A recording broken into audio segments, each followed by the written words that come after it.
Sometimes you expect the team to go into all-star mode. We were talking about this yesterday. Yeah. There's the all-star trigger, and I think it's got to happen right now. You really need to dig deep into your heart of hearts to be able to clutch a game 3 and, threaten another hour-long match to really earn. Brilliant here because they kind of noticed the pattern that in every high list there is, an equivalent Cecilia to boot. And yeah, like our panelists say, the Uranus is the good, complement for the Sicilian lost right here. Because if you're not gonna go support killer type, might as well go for a support sturdy type. And that was a good call for ONIC PH. Yep, both teams here just securing their own buffs. Red first, sorry.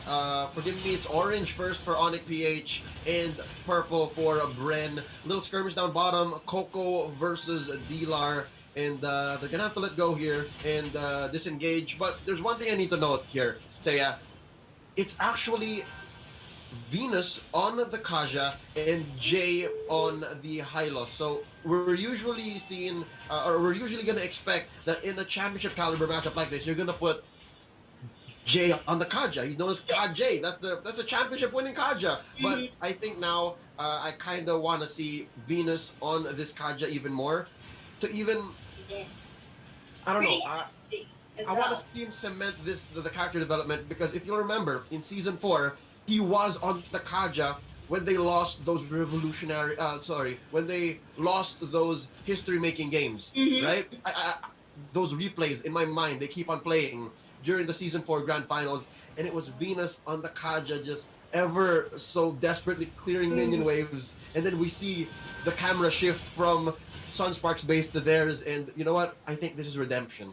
Yes, if they win this game number 2, this is a whole new improvement per se for Oh My Venus' Kaja right here, and this is also a great boost to one's ego if ever so that ONIC wins this round. But we can't really count out BREN Esports, here for game number 2 because number 1 we know the threat levels of Carl TZ's lane, and if you are able to make this certain player get fed, especially into the early one, this could be a potential for ONIC. But so far, in terms of the positioning of both sides of the team, BREN will be going into a more grouped together fundamental and builds.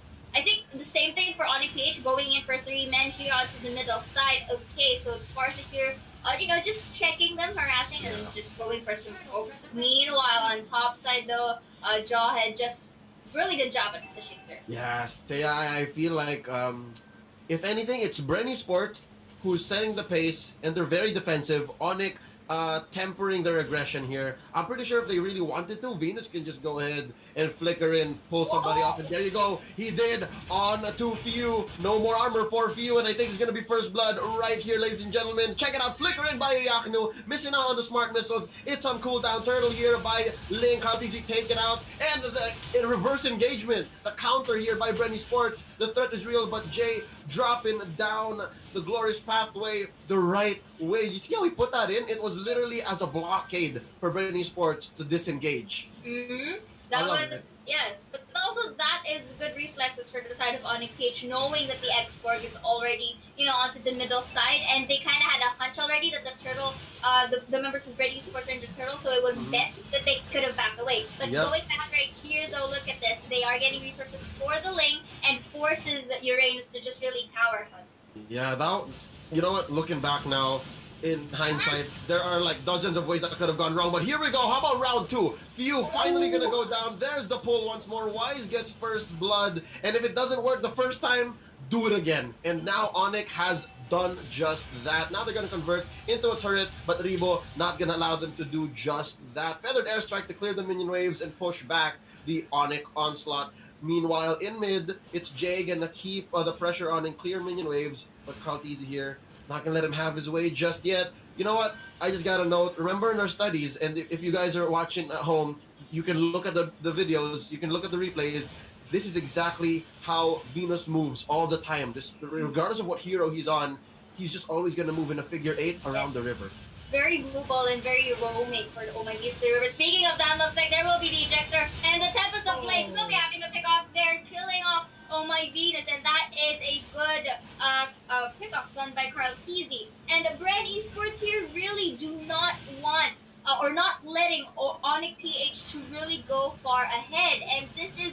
just good communication skills from actually both sides of the teams. It's just so Yeah. happens that who gets to do it first Yeah. is the question here. So yeah, speaking of the devil, I think BREN eSport also knows that weakness on the part of Oh My Venus, and they know exactly where to catch him, and they know how to get him because that's essentially his modus operandi. That figure eight around the river. But look at this now, turtle secured by Kartizi. Tempest of Blades used to disengage. That's one of the strengths really on that link, right? You can use his ult as a retreat, as a disengage, and it just makes him all the more safe, all the more the anti-funnel funnel. Mm-hmm. Yes, and that's one of the traits or phrases that we've been highlighting ever since this lane really went with some limelight. Speaking of limelight, Santani is going to be used. Let's see if it will pop and go for a kill for that Uranus right here, but it is not over. Look at that crowd control that they are providing right here. Thomas, beautiful cleanup right there, but in exchange into the top side of draw, and managed to get the tower of his own. Tempest Blades once again to get Oh My Venus right here, and again abusing that weakness of Oh My Venus here. Wow. All right. BREN eSports now showing up, no longer letting that first game be a skeleton in their closet. They're letting go, they're forgetting, they're resetting here, Seiya, and I like it. So far, 2,000 gold ahead, BREN eSports. They are going to take this tower down bottom. The doctor himself going to be responsible for that. And nice rotation here. I think they need to disengage. Be careful. Venus, a little far off. All right, he's going to go back into his pattern. Check it out, but nice push here by Krautizi and Coco up top. Yes, and speaking of patterns, and I think this... Oh, but hold that thought, look at that. Again! Was able to get, ejected or knocked up by the Atlas alongside Farsa for that cleanup. And again, like what we mentioned in terms of, the positioning and the rotations, I think Oh My Venus needs to retweak it or readjust it. Because if you notice, we are now seeing, Oh My Venus getting picked off one by, slowly. And this is not looking good because the more you give kills, the more advantages for the side of BREN eSports. All right, so far BREN eSports here putting up quite the fight, and it seems like they're not at all affected by game one, as Kartizi is threatening once more the take on the turtle. There it is, a successful secure on that buff, but Venus once more the target. Did they figure it out? Is Venus the linchpin that BREN eSports needs to dismantle to take down ONIC That's what, the third time in a row now, alongside Wise. Templess Blades plus the Fatal Links of Atlas, that was just a beautiful cleanup for the side of BREN eSports right here and turning the odds into their favor. And this is where we are starting to see the magic of BREN eSports, not really being tilted at all during game number one. Last Saturday will be used to clean up Dilar back there. And again, like what we've all said, this is where, BREN eSports really know how to take down momentum. And this is it, Leo. Ooh. They're on something else here, Seiya. It looked like they were asleep in game one, and now they're just fully awake. They stretch their legs, and they're making breakfast. And the first meal of the day, ONIC PH. What's going on here? 8-1. Yes, I think for the side of ONIC PH right here, certain amount of spaces are being limited for again but because BREN is picking up the pace, using their map control to actually limit the resources that they had. Number two, the angle. If you notice that the Ling is always entering in a timely manner whenever the Fatal Links are there. And speaking of that timely manner, again, beautiful Fatal Links for the Atlas right here, and Ling goes for that double kill right there. And again, look at that X board here, and that's just kills all over the board. Oh, 3 for 1 here in favor of BREN eSports, plus a conversion up top on that turret and an orange buff steal. BREN eSports, they're swimming in it, Seiya. They're swimming in it. And what is it? It's value. They're swimming in value. Look at this now. Purple take here by Kartizi. I would not be surprised if they push in mid, open up the space for... wow, even purple buff. I was gonna say Lord, but they're just gonna bury ONIC PH even deeper. All right, here's my take. All right, just let me speculate.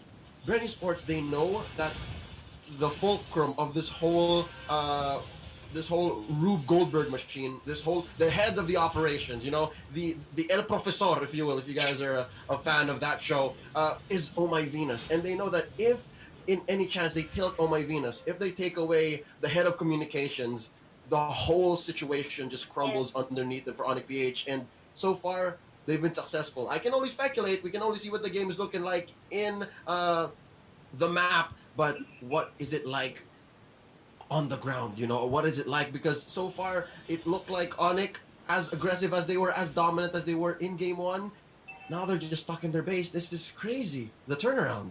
Because Oh My Venus really serves as a backbone for the rest of the team right here, and that's pretty evident all throughout the season. But like what you said, it's leaving them in a pinch. It's leaving them in a corner wherein they kind of they are being forced out in terms of resources because the only ones that they have are the incoming minions. Second, resource stakes. As greedy as it is, it's really essential to just take everything that you have, everything that is laid out to you. And BREN here is just really waiting for the Lord to just go into the base of the side of ONIC PH, and I'm pretty sure there will be some split pushing and some pressure, and will be engaging a team fight very soon. This reminds me of, Saya? This looks like game one reversed. Yes. Not as much Almost. but reverse, but still, same thought. And looking at that was just beautiful pickoffs to and fro for the side of BREN Esports, just really taking advantage of getting them one by one, and now down 2 people from the side of ONIC, and there are 3 people remaining, and that goes for the export right here. 10 plus will be used to clean up the Kaja,